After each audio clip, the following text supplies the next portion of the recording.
धर्मेंद्र प्रधान के इस्तीफे के बाद प्रहलाद जोशी को नया शिक्षा मंत्री नियुक्त कर दिया गया है। 63 वर्षीय प्रहलाद जोशी के पास दूसरे मंत्रालय भी है।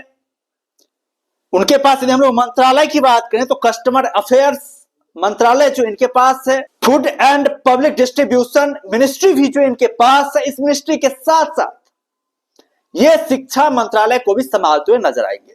तो खबरें बहुत ज्यादा चली हुई थी कि यार राघव चड्ढा को जो है मतलब शिक्षा मंत्री नियुक्त किया जा सकता है। आपके पास सुधांशु त्रिवेदी जैसे प्रख्यात नेता थे जो लगातार टीवी डिबेट में वैसा आप लोगों को दिखते होंगे, बहुत बड़ी बड़ी बातें करते हैं। तो ऐसा लग रहा था वैसा इन दोनों में से किसी एक को जो है नया शिक्षा मंत्री बनाया जाएगा, लेकिन यहां पर प्रहलाद जोशी को शिक्षा मंत्री जो है नियुक्त किया गया है। और उम्मीद है कि भाई साहब जो गलतियां धर्मेंद्र प्रधान ने अपने शिक्षा मंत्रालय में करी थी वो गलतियां ये आगे से ना दोहराए, ये इनसे उम्मीद है। वैसे तो भाई जैन जी ने छात्रों ने जो है मतलब अकाउंटेबिलिटी पहले ही तय कर दी है। उन्हें सरकार के हर एक मंत्रालय को जो है ये सोचने पर मजबूर कर दिया है कि भाई साहब धांधली नाम की चीज अब नहीं चलने वाली। यदि धांधली होगी तो भाई उसके बाद से जनता हिसाब लेना जानती है। जनता कैसे हिसाब लिया जाता है ये भी जो है जैन जी ने बता दिया है। भाई किस तरीके से हिसाब लिया जाता है, किस तरीके से जो है सरकार को अपने उत्तरदायित्व तो समझने को मजबूर किया जाता है, ये हमारे जैन जी ने दिखाया है। हमारे देश के जैन जी ने ये सारी बातें बता दी है। क्योंकि भाई साहब पहले होता था क्या कि भाई सरकार अपने मिनिस्ट्री में कुछ भी गड़बड़ी करे मतलब सवाल उसके ऊपर उठाए नहीं जाते थे, लेकिन जैन जी ने ना सिर्फ आंदोलन किया भाई साहब बल्कि संघर्ष करते हुए सरकार को झुकने को मजबूर कर दिया, सरकार को अपनी बात मानने को मजबूर कर दिया, सरकार को जो है अकाउंटेबिलिटी तय करने के लिए मजबूर कर दिया। और ये एक संदेश पूरे भारतवर्ष में फैल गया कि भाई साहब अब जो है सरकार यदि कोई भी मतलब ऐसा काम करती है जिससे जनता के ऊपर भाई जनता को उसके ऊपर विश्वास ना हो तो जनता उसके लिए जो है इस तरीके से इस रास्ते से जो है सरकार को झुकने को मजबूर कर सकता है। हम लोग जैन जी की बात करें तो जैन जी सबसे जागरूक जो है मतलब युवा पीढ़ी है। और भाई ये जो है दबने वाली है नहीं, ये डरने वाली है नहीं, ये किसी चीज से डरती नहीं है। ये जो है अपना बात अपनी आवाजें जो है उठाना जानती है जैन जी। और हम लोगों ने अपने हाल फिलहाल भाई हर एक देशों में देखा है भाई जैन जी ने किस तरीके से आंदोलन किया, किस तरीके से सरकार को झुकने को मजबूर किया, किस तरीके से सत्ता में परिवर्तन जो है जैन जी ने लाया है। और लोकतंत्र की यही तो एक परिभाषा होती है, वैसा सरकार जनता के अकॉर्डिंग चले ना कि अपनी मनमर्जी के अकॉर्डिंग चले। और छात्रों ने सही मांग भी करी है। आप देखिए छात्रों ने जो मांग करी है बिल्कुल सही मांगे करी है कि यार मतलब अकाउंटेबिलिटी तय होनी चाहिए। पहले गवर्नमेंट तो पूरी तरीके से हट रही थी कि यार धर्मेंद्र प्रधान का इस्तीफा नहीं होगा, ये बात मानने के लिए बीजेपी गवर्नमेंट पूरी तरीके से न कर रही थी। और बीजेपी गवर्नमेंट में ऐसा हुआ भी नहीं था कि भाई किसी भी मिनिस्टर का जो इस्तीफा हुआ था इतने सालों में, जब से बीजेपी जो मतलब रूल कर रही है तब से कभी ऐसा हुआ नहीं था। लेकिन छात्रों ने यह ठान लिया था कि भाई साहब अकाउंटेबिलिटी तो तय करेंगे ही करेंगे। जो व्यक्ति सबसे ऊपर है, सबसे हेड है, उसे जिम्मेवारी लेने को मजबूर करेंगे ही करेंगे, तभी जाकर के भाई साहब भविष्य में इस तरह की गलतियां होने से रुक पाए।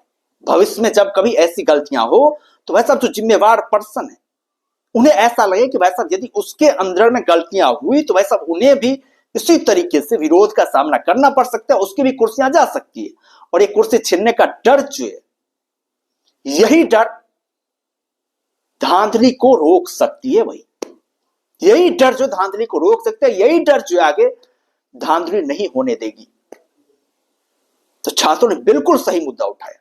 गवर्नमेंट मान गई थी कि भाई साहब वो जो है मतलब मुआवजा की जो बातें हैं, छात्रों पर एफआईआर हटाने की जो बातें हैं, ये चीजें वो कर ले गवर्नमेंट, ये मांगे वापस ले ली जाए। लेकिन धर्मेंद्र प्रधान की मतलब इस्तीफे की बात वो गवर्नमेंट मान नहीं रही थी। ये छात्र अड़े हुए थे कि यार धर्मेंद्र प्रधान का जब तक इस्तीफा नहीं होगा भाई साहब हम लोग तब तक जो है उठने वाले हैं नहीं, हम लोग तब तक हारने वाले हैं नहीं। क्योंकि अकाउंटेबिलिटी वैसा होनी ही चाहिए, जिम्मेवार पर्सन को जो है ये लगना चाहिए वैसा भविष्य में कोई किसी के अंडर इस तरह के कारनामे होते हैं तो वैसा उन्हें कैसे विरोध का सामना करना पड़ सकता है, ये अकाउंटेबिलिटी तय होनी ही चाहिए।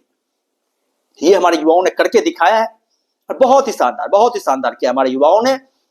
सैल्यूट है वैसा जैन जी को, जिन्होंने इस तरह का प्रदर्शन किया और इसे सक्सेसफुल बनाते हुए जो है सरकार को जिम्मेदारी लेने को विवश किया। क्योंकि वैसा शुरुआत में तो ऐसा लग नहीं रहा था कि जैन जी का मतलब आंदोलन जो इतना ज्यादा उग्र हो पाएगा, इतना प्रभावशाली हो पाएगा, ऐसा लग नहीं। पहले 15-20 दिन बहुत नॉर्मल तरीके से वैसा ये आंदोलन चल रहा था, मतलब ऐसा लग ही नहीं रहा था वैसे ये आंदोलन जो इस स्तर पर पहुंचेगा।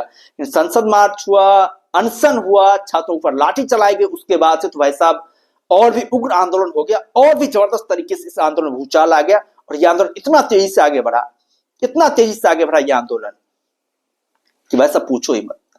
सरकार को झुकने को मजबूर कर दिया, सरकार को झुकने को विवश कर दिया इस आंदोलन ने। तो वैसे जैन जी के लिए एक तालियां होनी ही चाहिए, क्योंकि जैन जी जो है बहुत ही जागरूक है, बहुत ही जागरूक है। और ये जागरूक देश की जनता को भी बना रही है कि वैसा कैसे जो अपने हक के लिए आगे बढ़ा जा सकता है, कैसे अपने हक के लिए लड़ा जा सकता है, कैसे सरकार को लोकतांत्रिक तरीके से चलने के लिए विवश किया जा सकता है। ये जो जैन जी ने दिखाया है, जितनी भी सराहना की जाए, जितनी भी प्रशंसा की जाए जैन जी की, वो भाई कम है।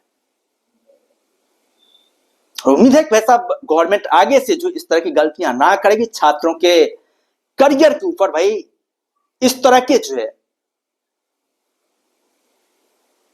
मतलब पेपर लीक जो भविष्य में इस तरह के पेपर लीक की घटनाएं जो आगे नहीं होगी, आगे नहीं होने देगी, ये हमें गवर्नमेंट से पूरा बिलीव है, पूरा विश्वास है, गवर्नमेंट इस तरह कारनामा करेगी। खैर, आप लोगों का क्या कहना है इस आंदोलन को लेकर के? जिस तरीके से जैन जी ने भाई साहब आंदोलन किया और सरकार को दिखाया है कि भाई साहब किस तरीके से जिम्मेवारी ली जाती है, जिम्मेवारी के खिलाफ लापरवाह होने का नतीजा क्या होता है, ये जिस तरीके से हमारे जैन जी ने दिखाया है, भाई इसको लेकर के आप लोगों का क्या कहना है? इसको लेकर के आप लोग क्या सोचते हैं? इसके बारे में आप लोगों का क्या मत है? आप लोग अपना राय जो है कमेंट बॉक्स में दे सकते हैं, और यदि चैनल पर नहीं है तो चैनल को जरूर सब्सक्राइब कर सकते हैं, ताकि आने वाले वीडियोज की लेटेस्ट नोटिफिकेशन जो है आप लोगों तक पहुंचती रहे। बाद बाकी हम लोग फिर मिलते हैं नए वीडियोज के साथ, दमदार कंटेंट के साथ, बेहतरीन कंटेंट के साथ। तब तक के लिए धन्यवाद।